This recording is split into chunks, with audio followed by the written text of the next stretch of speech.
ఏదైతే నిజామాబాద్ జిల్లాలో ఎండాకాలం వచ్చిందనగానే 11వ డివిజన్ ప్రజలు ఎవరైతే ఉంటారో అక్కడ కాలనీ వాసులు బిక్కుమంటూ గడిపే పరిస్థితి అయితే ఉంటుంది. సో అసలు ఈ 2-3 డేస్ నుంచి ఏదైతే నాగారంలోని ఏదైతే 11వ డివిజన్లో అసలు ఏం జరుగుతుంది అనే కాన్సెప్ట్ పైన అయితే మనం రావడం జరిగింది. మనకి స్క్రీన్ పైన ఒకసారి మీరు చూస్తే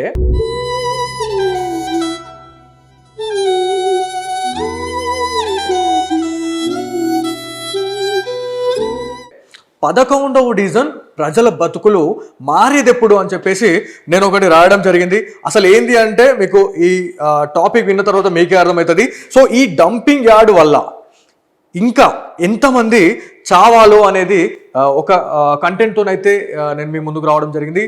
సో ఇందులో భాగంగానే మనం అసలు టాపిక్లోకి మనం వెళ్తే, సో నిజామాబాద్ జిల్లాలోని 11వ డివిజన్ అనేది దాదాపు ఒక 2 కిలోమీటర్ రేడియస్లోనే మనకు ఉంటుందండి. సో నిజామాబాద్ నడి ఒడ్డు నుంచి ఈ డివిజన్ ఏదైతే ఉంటుందో ఒక 2 నుంచి 3 కిలోమీటర్ల దూరంలో ఉంటుంది. సో ఇక్కడ ఏంది అంటే ఏం జరుగుతూ ఉంది, ఈ డంపింగ్ యార్డ్ ఏంది, అసలు ఈ 11వ డివిజన్ ఏందని చెప్పేసి మనం మాట్లాడుకుంటే, సో ఏదైతే ఒక మనకి చెత్త కుప్ప గురించి మనం మాట్లాడుకుంటే, చెత్త కుప్ప మన జనావాసాల్లో ఉంటేనే ముక్కు మూసుకొని మనం పోతాం.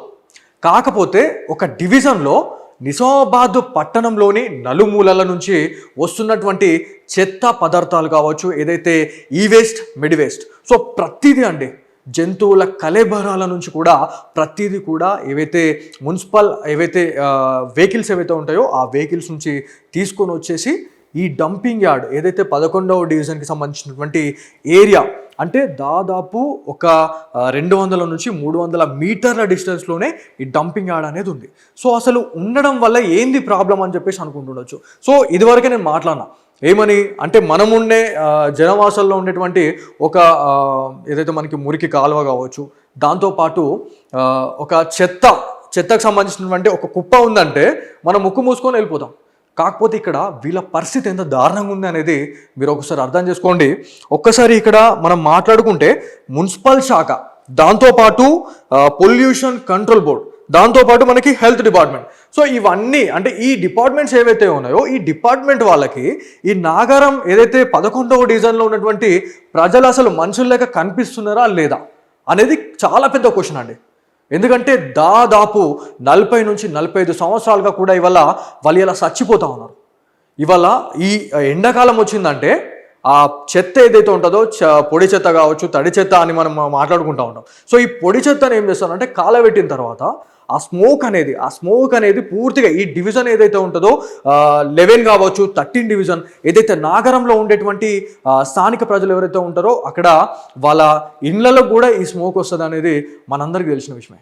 సో ఈ స్టోరీని నేను ఎందుకు తీసుకున్నాను అంటే, ముందుకి ప్రతి ఒక్క అధికారి దగ్గరకు పోవాలా, ప్రతి ఒక్క నిజామాబాద్ జిల్లాలో ఉన్నటువంటి ప్రతి ఒక్క సిటిజన్ దగ్గరికి వెళ్ళాలా అని చెప్పేసి నేనైతే చేయడం జరిగింది. దాంతోపాటు మనము ఇంకొక విషయం మాట్లాడుకోవాల్సింది ఏంటంటే, ఇక్కడ ఈ డివిజన్ ఏదైతే ఉంటుందో ఇక్కడ దాదాపు 40 నుంచి 45 సంవత్సరాల నుంచి కూడా ఈ చెత్త అక్కడ వేయడము అక్కడ పూర్తిగా కలుషితం అయిపోయింది అని చెప్పేసి తెలుస్తూ ఉంది.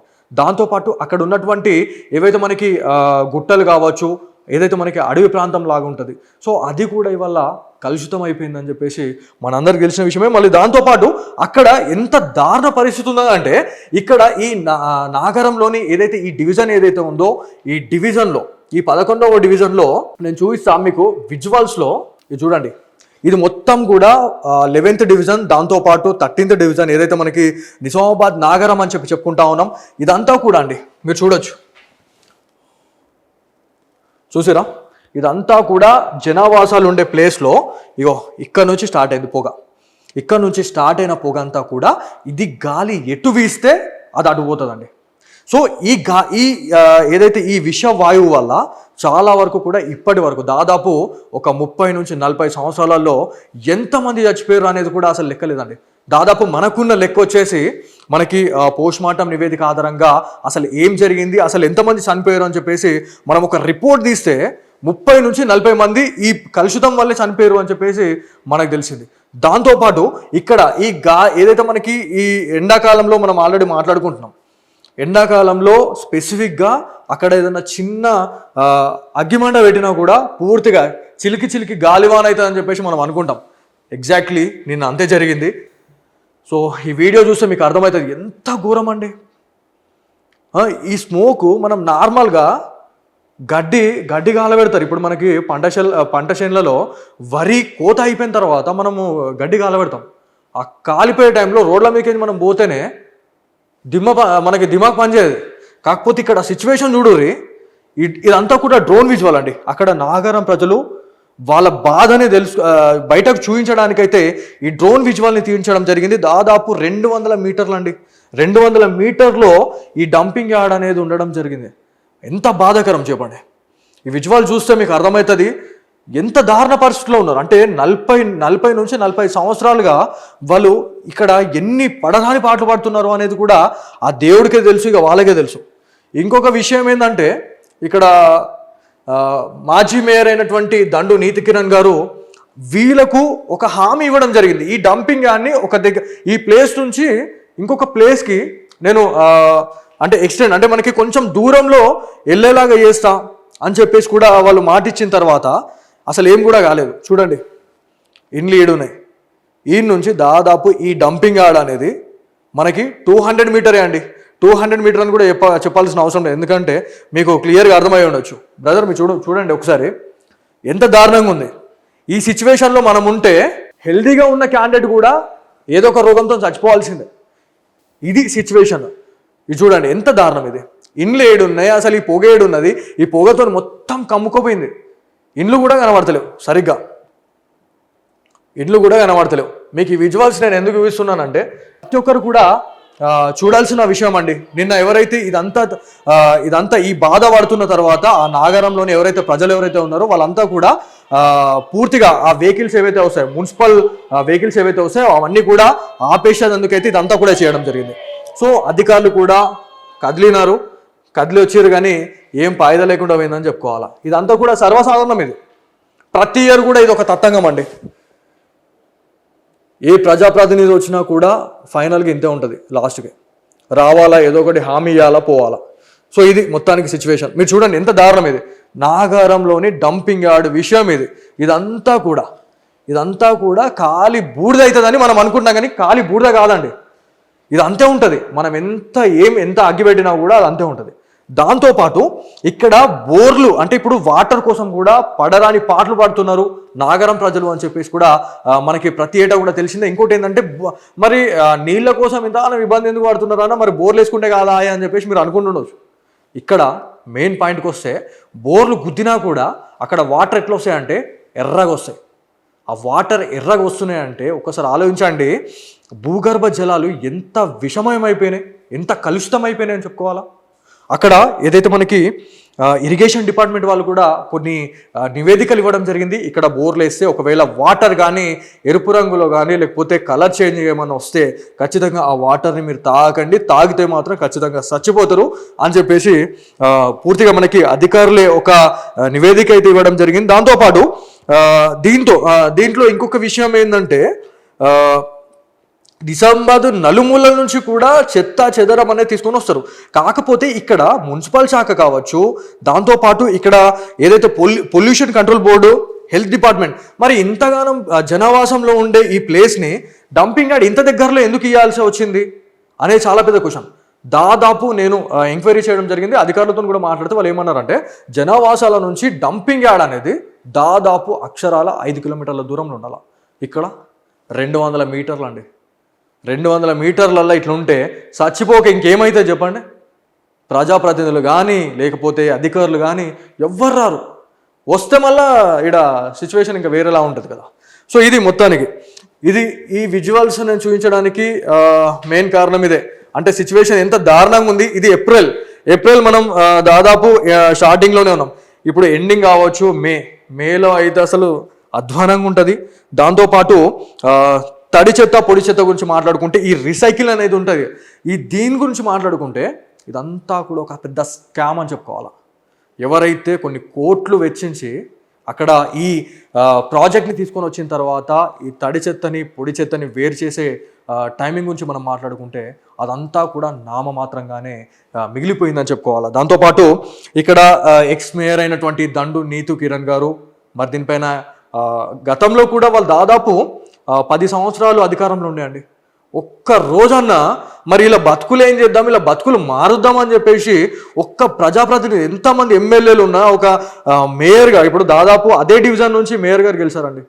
వాళ్ళు పట్టించుకునే పరిస్థితి లేకుండా పోయిందన్న అని చెప్పేసి వాళ్ళు ఏడుస్తూ ఉన్నారు. సో ఇది మొత్తానికి. ఇంకోటి ఏంటంటే మనము లైవ్లోని ఒక కాల్ అయితే చేద్దాం. అక్కడ నాగారంలోని స్థానిక ప్రజలు ఎవరైతే ఉంటారో ఒక వ్యక్తితో కూడా మనం మాట్లాడే ప్రయత్నం చేద్దాం. అంటే దాదాపు 2 రోజుల నుంచి కూడా ఈ పొగ ఏదైతే ఇప్పుడు ఈ కాల్చిన పొగ ఏదైతే ఉందో మొత్తానికి మొత్తం ఇండ్లలోకి స్వచ్ఛమైందని చెప్పేసి చెప్పారు. ఒకసారి మాట్లాడే ప్రయత్నం చేద్దాం. వాళ్ళు ఏం రెస్పాన్స్ ఇస్తారు. హలో హలో అన్న, నమస్తే అన్న. నమస్తే అన్న, ఎట్లా ఉంది నిజామాబాద్ మీ 11వ డివిజన్ గురించి మాట్లాడుకుంటే? మాది డివిజన్ ది ఘోరం పరిస్థితి ఉంది. అదే మా దగ్గరికి ఆల్రెడీ వీడియోస్ కూడా రావడం జరిగింది, డ్రోన్ విజువల్స్ పంపించారు. మీ బాధ చూస్తే మాకే కళ్ళల్లో నీళ్ళు అవుతలేవన్నా. మీరు ఎట్లుంటున్నారో అర్థమైతలేదు. ఇప్పుడు నార్మల్ గా ఒక చెత్త కుప్ప మన ఇంటి పక్కకు ఉంటేనే మన కింద మీద అయిపోయి ముక్కు మూసుకొని పోతాం. మీరు మొత్తం దాంట్లోనే పోయి బతుకుతున్నారు కదా. అసలు మీ పరిస్థితి ఏంది? అధికారులు ఏమన్నా చెప్తా ఉన్నారా? లేకపోతే ప్రజాప్రతినిధులు ఎవరైనా ఎమ్మెల్యేలు కావచ్చు, లేకపోతే గతంలో ఉన్నటువంటి ఎమ్మెల్యేలు, లేకపోతే గతంలో మీ మేయర్ అయితే మీ వార్డు నుంచే గెలవడం జరిగింది. సో అసలు ఏంది, ఎట్లా ఉంది పరిస్థితి? ఎట్లా ఉంది పరిస్థితి? అయితే బాగా దారుణంగా ఉన్నది అన్న. మరి ఎందుకంటే పానాలతో చెలగాటంతో ఉన్నది మాది బ్రతుకులు. ఎట్లా అంటే మొత్తం పొగ, మొత్తం కాలుని మొత్తం బీభత్సంగా అయిపోయింది. అది నిన్న మేము బండ్లు ఆపేసినాము. బండ్లు ఆపేసినాక ఒక ఆయన వచ్చింది కమిషనరు, ఏదో నానా మంత్రిగా తుతు మంత్రంగా ఇట్లా నీళ్ళు ఆపేసినాం, అది చేస్తామని చెప్పిండు. మళ్ళీ దాని గురించి వాటి ఆల్రెడీ ఇప్పుడు రెగ్యులర్ ఇప్పుడు కంటిన్యూ నడుస్తున్నది. మళ్ళా పొగెళ్తున్నది. నిన్న కలెక్టర్ పోయింటే కలెక్టర్ ఏమంటుండంటే మాది కాదు కమిషనర్ కి మాట్లాడదు, మీరు కమిషనర్ తో మాట్లాడరు అన్నారు. ఆ కమిషనర్ తో మాట్లాడితే నేను చేస్తా, నేను అది చేస్తా, ఇది చేస్తా అని ఆయన ఉండి లేనడు. ఇంత ముందు కూడా మేము ధర్నా చేసినాము. అప్పుడు కూడా అప్పుడు బిగాలు అయితే 21 రోజు స్ట్రైక్ చేసినాం. మీకు మంచిగా లోపలికి తీసుకపోతా, మంచిగా గార్డెన్ చేపిస్తా, అన్ని చేపిస్తా, మీకు 5 లక్షల లోన్లు ఇప్పిస్తా, మీ ఇంట్లో టెక్స్లు చేపిస్తా, అన్ని వాగ్దానం చేసిండు ఆయన. అయితే పోయిందంటే మళ్ళా 20 కూడా రాలేదు ఆయన. అట్లా ఇక డంపింగ్ యార్డ్ గురించి అయితే మరీ ఘోరం ఉన్నది. మళ్ళీ ఒకటి మేయర్ మావాడు, మేయర్ నిజామాబాద్ మేయర్ మావాడే 11 డివిజన్.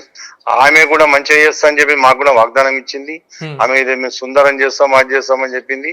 ఆమె కూడా ఇటు పట్టించుకుని లేదు, ఏం లేదు. అన్ని వాళ్ళ ఏంటంటే వాళ్ళ కబ్జాల మీదకే ఎక్కువ ప్రిఫరెన్స్ ఇచ్చారు, కానీ మాత్రం ప్రజల కోసం మాత్రం ఏం చేయలేదు. అదే ఇంకొక విషయం ఏంటంటే, నాకు వచ్చిన ఇన్ఫర్మేషన్ ఏంటంటే అక్కడ తాగునీటి కోసం కూడా చాలా వరకు కూడా పడరాని పాటలు పడుతున్నారు అనేది నాకు వచ్చింది. మళ్ళీ ఇంకోటి ఏంటంటే అన్న, ఇంకొక విషయం ఏంటంటే అక్కడ ఒకవేళ బోర్లు వేసినా కూడా ఆ వాటర్ మొత్తం కలుషితమైనటువంటి నీళ్లు, అంటే వాటర్ అనేది బయటకు వస్తుంది అని అన్నారు. ఎర్రగా వస్తున్నాయి, వాటర్ అనేది ఎర్రగా వస్తున్నాయి అని చెప్పేసి కూడా చెప్తా ఉన్నారు. ఇది నిజమేనంటారు? అది వాటర్ నిజం వస్తున్నాయి, ఆ నిజమే, అది వాస్తవమే. ఈ డంపింగ్ యార్డ్ కొన్ని నీళ్లు చెరువు ఉంటే చిన్నకుంటా అలా కొన్ని వేల చేపలు చనిపోయినాయి. వాళ్ళు కూడా బెస్తోళ్ళు, వాళ్ళు కూడా సైకిల్ చేసారు. అంతా కలుషితం. పక్కకు అల్లిసాగర్ ఇది ఉంటే జంకంపేట చెరువు, అది కూడా కలుషితమే. పక్కకే ఉంటది, గుండ దిగితే డంపింగ్ యార్డ్ దిగితే జంకంపేట చెరువే అన్న. ఇక్కడ ఇంకొక విషయం ఏంటంటే మనకు ఒక రిపోర్ట్ వచ్చింది. అంటే దాదాపు ఈ పొల్యూషన్ వల్ల, ఈ విషవాయువులు పీల్చుకున్న తర్వాత ఈ దాదాపు 10 సంవత్సరాల నుంచి 15 సంవత్సరాల వ్యవధిలో ఎంతమంది చనిపోయి ఉండొచ్చు అప్రాక్సిమేట్లీ? ఇప్పుడు డంపింగ్ యార్డ్ ఇప్పుడు ఆయన నుంచి కనీసం 20 నుంచి 30 మంది దాకా చనిపోయారు ఆల్రెడీ. ఇప్పుడు మొన్న నైట్ టైం ఒక పేషెంట్ ఆమె బీమార్ అయిపోయింది ఆల్రెడీ. ఇప్పుడు ప్రెసెంట్ లో హాస్పిటల్ ఉన్నది. ప్రాణాలతోటి బాగా సీరియస్ ఉన్నాయని చెప్పేసి పొద్దున్నే మాట్లాడినాం. అంటే ఎట్లాంటి సిమ్టమ్స్ వస్తున్నాయి ఇప్పుడు గంగాధర్ గారు? ఇప్పుడు ఎట్లాంటి సిమ్టమ్స్ వస్తున్నాయి? నార్మల్ గా ఒక వ్యక్తి సిక్ అయిండు అని అంటే ఎట్లాంటి అంటే ఇట్లా అస్తమా ఉంటుంది చూడు, ఆ టైప్ వస్తుంది అందరికి. ఓకే, అస్తమా, దమ్ము, దగ్గు, చేత కాకుండా వీక్నెస్ అవుడు, ఓకే, దమ్ము బాగా వస్తుంది అన్నట్టు. ఇప్పుడు ఇంకొక విషయం ఏంటంటే ఇప్పుడు మీ నాగారం 11వ డివిజన్ ప్రజలు ఎవరైతే ఉన్నారో మీకు కొన్ని నోటీసులు కూడా జారీ చేయడం జరిగింది. అంటే ఇక్కడ నుంచి మీరు వేరే ప్రదేశాలకు మీరు వెళ్ళాలి అంతేనా? నోటీసులు ఇంతకుముందు ఆర్డీఓ ఆఫీసు, ఆర్డీఓకి పోతే అవసరం వస్తే మిమ్మల్ని తుపాకీ పెట్టైనా మిమ్మల్ని అడిగారు, గెంటేసి అయినా కానీ మేము అలా డంపింగ్ యార్డ్ పెడతాం, మిమ్మల్ని తీసుకపోయి అన్న పెట్టేస్తాం, మీరేం మాట్లాడలేదు, ఎక్కువ మాట్లాడలేదు అది అని కూడా అప్పుడు కూడా ఇంత ముందున్న అతను కూడా అదే చెప్పిండు. ఆయన కూడా మస్తు స్పందించి ఇది చేసిండు, మిమ్మల్ని అది చేస్తాము, మాది గవర్నమెంట్ జాగా, అది మేము ఇచ్చిన జాగా మేమే వేసుకుంటాము, మీరు ఎక్కడైనా ఇది చేస్తాము, మేము అవసరం వస్తే తుపాకీ పెట్టి మేము తుపాకీ పెట్టినా మిమ్మల్ని కాల్ చేపిస్తాం. ఇట్లున్నది అప్పుడు కూడా ఇచ్చాం. అది అధికారుల పరిస్థితి, వాస్తవం. ఇవన్నీ ప్రజాప్రతినిధుల పరిస్థితి ఇది అర్థమవుతుంది మీకు లైవ్ లోనే. ఎమ్మెల్యేలు అయితే ఇదే లైవ్ లో ఇప్పుడు ఈయన కూడా మన వాళ్ళు మొన్న గెలిచిన బీజేపీ ధనపాల్ సున్నారాయణ గారు ఆయన కూడా మేనిఫెస్టోలో పెట్టిండు, నేను మీ డంపింగ్ యార్డ్ గురించి దాన్ని శాశ్వతంగా ఏదైనా పరిష్కారం చేస్తాను. ఆయన కూడా మేనిఫెస్టోలో పెట్టిండు. నేను ఆయన కూడా ఫోన్ చేస్తే ఆయన కూడా స్పందిస్తలేదు. అంటే ఇప్పుడు వీళ్ళు ఎప్పుడు స్పందిస్తారంట? అంటే ఒక నలుగురు ఒక ఐదుగురు వాళ్ళ మనుషులు చచ్చిపోతేనే స్పందిస్తారా, లేకపోతే అప్పటిదాకా స్పందించట్లేదు? ఇప్పుడు మీరు చెప్పే మాటలు అట్లా ఉన్నాయి కదా అన్న, అది కూడా స్పందించలేదు కదా. ఇప్పుడు ఏంటంటే వాళ్ళకి ఏంటంటే ఒక్కటి ఎలక్షన్ ఓట్లకు అప్పుడే మేము అవసరం పడతాం అంతే. నేను అర్థం ఎవ్వడికి ఏం కాదు. ఆ నాగారం ఏరియా అదంతా పెద్ద థర్డ్ క్లాస్ ఏరియా, అటు ఏం అవసరం లేదు. ముఖం పట్టుకుని అంటాడు ఏం చేస్తామంటాను. మరి ఇప్పుడు రానున్న ఎన్నికల్లో మరి ఎవరికి బుద్ధి చెప్దాం అనుకుంటున్నారు? అంటే ఎవరికి పడ్డం కడదాం అనుకుంటున్నారు? మరి మాకు ఎవరు సహకరిస్తారో వాళ్ళకే మేము ఇది చేద్దామని చూస్తాం. ఎవరైతే మీ దగ్గరకు వస్తున్నటువంటి పొలిటికల్ లీడర్స్ కి మీరు ఎట్లాంటి హామీలు తీసుకుంటారు? అంటే ఎట్లాంటి మాకు ఇట్లాంటివి కావాలి అది ఇది కావాలని చెప్పేసి మీరు అడుగుతారు కదా. అదే మాకు ఇప్పుడు మెయిన్ సమస్య, మాకు డంపింగ్ సమస్య బాగా. దాని డంపింగ్ సమస్య లోపలికి యాక్చువల్ గా సిటీకి 5 కిలోమీటర్ దూరం ఉండాల. అది ఆల్రెడీ మాకు 1/2 కిలోమీటర్ కూడా లేదు సార్ అన్న, ఇది 1/2 కిలోమీటర్ లేదు. కావాలంటే మీకు పంపిస్తాను, ఆల్రెడీ లైవ్ లో చూస్తున్నా. ఇంకోటి ఏంటంటే మీరు డంపింగ్ యార్డ్ ని ఇక్కడ నుంచి వేరే దగ్గర తరలించాలి అని చెప్పేసి మాట్లాడుతున్నారు. ఇది పాసిబుల్ అవుతుంది అంటారా? ఇది అసలు ఇక్కడ చూస్తేనేమో గుట్టలు లెక్క పేరుకపోయింది ఇదంతా చెత్త. అయితే కలెక్టర్ కూడా కలెక్టర్ అన్నాడు మీకు, అసలు ఆ జాయింట్ కలెక్టర్ నేను ఆ సార్ కూడా అన్నాడు, అసలు మీకు ఇంత దగ్గర ఎట్లా ఉంటది అసలు 5 కిలోమీటర్ 8 కిలోమీటర్ డిఫరెన్స్ ఉండాలా, అసలు ఇట్లా ఎవరు వేసినాడు సార్, ఇట్లా వేసినాడు. అప్పుడు ఆ జమాన్లు అప్పుడు అయింది, ఆ డి శ్రీనివాస్ ఉన్నప్పుడు ఉండే, ఆ మేయర్ సంజయ్ ఉండే, ఆయన చేసిన కథలు ఇవన్నీ ఇక్కడ గరీబ్ గాలు అని చెప్పేసి అందరికి భయపెట్టించి జబర్దస్త్ చేసిండు. ఇంతకుముందు అది అక్కడ లంబడోల ఏరియా ఉంటుండే, అక్కడ పోతే గుడ్డలు తీసుకుని ఏమడబడితే భయపెట్టి అంతా ఇక్కడ వచ్చేసి ఇక్కడంతా పేదోళ్ళు వీళ్ళేమి తిరగబడరు అని చెప్పేసి తీసుకొచ్చి లెవెట్టింది. ఇంకొక విషయం ఏంటంటే మాకు నోటీస్ లోకి వచ్చింది, జంతువుల కళేబరాలు ఏవైతే మనకి దాంతో పాటు ఈ వేస్ట్ మెడ్ వేస్ట్ అంటే ఇప్పుడు మనకి ఎక్స్పైర్ అయినటువంటి మెడిసిన్స్ ఏవైతే ఉంటాయో వాటిని కూడా తీసుకొచ్చేసి కాలబెడితే ఆ విషవాయువు దాని వల్ల కూడా చాలా మంది హెవీ ఎఫెక్ట్ అయ్యారు అని చెప్పేసి కూడా తెలుస్తుంది. అది నిజమేనా? మెయిన్ ఎఫెక్ట్ దాంతో, ఓకే, మెయిన్ ఎఫెక్ట్ అవిలతో మెడిసిన్. ఇప్పుడు ఏదైతే ఇప్పుడు ఈ కొంతమంది గర్భాలు చేసుకుంటారు, పిండాలు అవి అచ్చుడు విన్నావా, ఇటువంటి కుక్కలు అయితే పిండాన్ని తీసుకొచ్చిన కాలం. అవునండి, నేను ఆల్రెడీ వీడియోలు లేకుండే, ఇంతకుముందు వీడియో తీసినాము, అప్పుడు ఆడియో కూడా చూపించినాము, అప్పుడు కమిషనర్ కూడా చూపించినాం ఒక 3 ఏళ్ల కింద. ఎంత బాధ, అంత ఘోరం, ఏం చేస్తాం, అంత పరిస్థితి ఉన్నా. ఇప్పటికి కూడా ఇంకా పోవాలి, ఇంకా రీసెంట్ గా వెళ్తున్నది. ఇప్పటికీ కూడా ఆ పొగ అనేది ఏదైతే మనకి కాల్చిన పొగ అనేది తగ్గలేదు అని అంటున్నారు. అస్సలు తగ్గుతలేదు. మేము ఫైర్ లో అడిగినాం మేము, సార్ మరి ఎట్లా అసలు ఇది తగ్గది, వర్షాలు వస్తేనే మీ దేవునికి మొక్కురు వర్షం పడాలంటే, అయితే అప్పుడు తగ్గుతా, అప్పటిదాకా తగ్గదు అని చెప్తాను. సో ఇది థ్యాంక్ యూ అన్న, థ్యాంక్ యూ సో మచ్. ఇప్పుడు మీ విలువైన సమయంని కూడా మాకు కేటాయించారు. అసలు ఏం జరుగుతుంది అంటే మీ డివిజన్ తో పాటు చాలా మందికి తెలవాలా. ఇప్పుడు మా పేదోళ్ళం మీరు కూడా కొంచెం సహకరించుండాలి డెఫినెట్లీ, ఇది ఖచ్చితంగా. ఎందుకంటే ఇది పానాలు ఉన్నది, మాకు మా పానాలు అరిచేతులు పెట్టుకుని బతుకుడు ఉన్నది.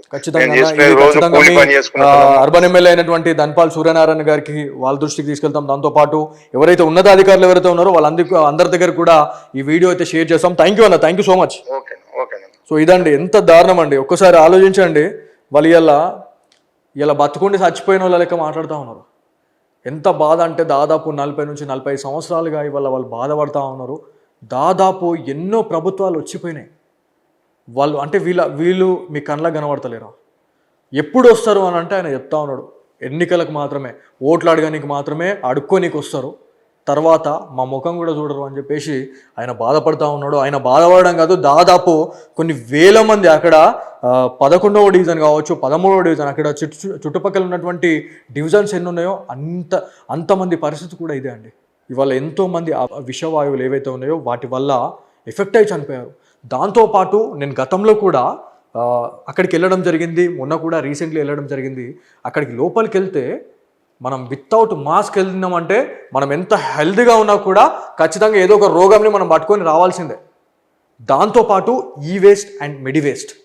మనము సింగం సినిమాలో మనం చూస్తామండి ఒక సీన్, అదే సీన్ నిజామాబాద్ జిల్లాలో తలపిస్తుంది. మేము అక్కడికి వెళ్ళి చూస్తే మెడిసిన్స్, ఎక్స్పైర్ అయినటువంటి మెడిసిన్స్, వాటిని కాల్ చేయడం వల్ల ఎంత ఎఫెక్టివ్ అవుతారు ప్రజలు. దాంతోపాటు ఏదైతే మనకి హాస్పిటల్స్ నుంచి వచ్చినటువంటి ఏవైతే మాంసపు ముద్దలు, ప్రతిదీ కూడా అండి హ్యూమన్ ఆర్గన్స్తో పాటు మేము చూడడం జరిగింది. ఎంత అసలు భయపడ్డాం, మేమైతే భయపడ్డాం. దాంతోపాటు అసలు అక్కడికి వెళ్ళడం కూడా నిజంగా నాట్ కరెక్ట్ అండి. మనం అసలు అక్కడికి వెళ్ళామంటే మాత్రం చాలా భయపడాల్సిందే. మనకి ఏదైనా ఒక రోగం వస్తుంది అని చెప్పేసి మనం పోవాలి అడిగిపోతే. కాకపోతే అక్కడ ఉంటున్నట్టు వాళ్ళు, అక్కడ ఎవరైతే ఉంటున్న వాళ్ళు ఎవరైతే ఉన్నారో వాళ్ళు ఇన్ని సంవత్సరాలుగా వాళ్ళు ఎట్లా ఉంటున్నారు అనేది చాలా పెద్ద క్వశ్చన్ వాళ్ళకి. ఎందుకంటే అది వదిలేసి వాళ్ళు ఎటు పోలేరు. పోయినాము అంటే పొట్ట చేతి పట్టుకొని పోతే ఇలా కిరాయిలు ఏడ కట్టుకోవాలి, ఏడుండాలి, ఏడ రావాలా అని చెప్పేసి ఇలా బాధపడుతూ ఉన్నారు. సో మొత్తానికి ఏదైతే 11వ డివిజన్లో ఇక్కడ సిచ్యువేషన్ ఎట్లా ఉంది అనే దానిపైన అయితే ఒక డ్రోన్ విజువల్ అయితే తెప్పించడం జరిగింది, వాళ్ళు పంపించారు. మా బాధనైతే సిగ్నేచర్ స్టూడియో ఆధ్వర్యంలో మీరు ఏదైతే మా బాధను బయటకు తీసుకుపోండి అని చెప్పేసి వాళ్ళు పంపించిన తర్వాతనే మనం ఒక స్పెషల్ స్టోరీతోనైతే మనం ముందుకు రావడం జరిగింది. సో ఇది మొత్తానికి ఇక్కడ మనము మెయిన్గా ఇక్కడ ఒక థంబ్నెయిల్ లాంటిది మనం క్రియేట్ చేయడానికి గల కారణం కూడా అదే అండి. సో ఇప్పటికైనా వీళ్ళ బతుకులు మారకపోతే ఇంకా చాలామంది చనిపోయే వాళ్ళు ఉన్నారు. దీంట్లో దాదాపుగా యంగ్స్టార్స్ కూడా చనిపోయారు అని చెప్పి తెలుస్తూ ఉంది. పోస్ట్ మార్టం నివేదిక ఆధారంగా ఈ పొల్యూషన్ వల్లే చనిపోయారని చెప్పేసి కూడా డాక్టర్లు అయితే నిర్ధారించడం జరిగింది. సో ఏదేమైనప్పటికీ నిజామాబాద్ జిల్లాకు సంబంధించినటువంటి ప్రజాప్రతినిధులు, దాంతోపాటు ఎవరైతే అక్కడ పర్యవేక్షిస్తున్నటువంటి మున్సిపల్ శాఖ అధికారులు కావచ్చు, ఏదైతే మనకి హెల్త్ డిపార్ట్మెంట్, దాంతోపాటు ఏదైతే మనకి ప్రతి ఒక్క డిపార్ట్మెంట్ గురించి మాట్లాడుకోవాలండి. ఇక్కడ ప్రతి ఒక్కటి ఇక్కడ తప్పిదంలానే కనిపిస్తుంది. పొల్యూషన్ కంట్రోల్ బోర్డు అండి, ఏం చేస్తూ ఉన్నారు, అసలు ఈ అధికారులు ఎందుకు ఉన్నారు, అసలు ఏం చేస్తున్నారు అనేది కూడా చాలా పెద్ద క్వశ్చన్ మార్క్ అని చెప్పుకోవాలి. సో ఖచ్చితంగా ఈ video me friends and family మెంబర్స్కి షేర్ చేయండి. దాంతోపాటు మీ పొలిటికల్ లీడర్స్ ఎవరైతే ఉన్నారో, మీ డైనమిక్ ఎమ్మెల్యేలు అని చెప్పి చెప్పుకుంటూ ఉంటాం, ఎంపీలు అని చెప్పుకుంటూ ఉంటాం, మరి వాళ్ళకైతే షేర్ చేయండి.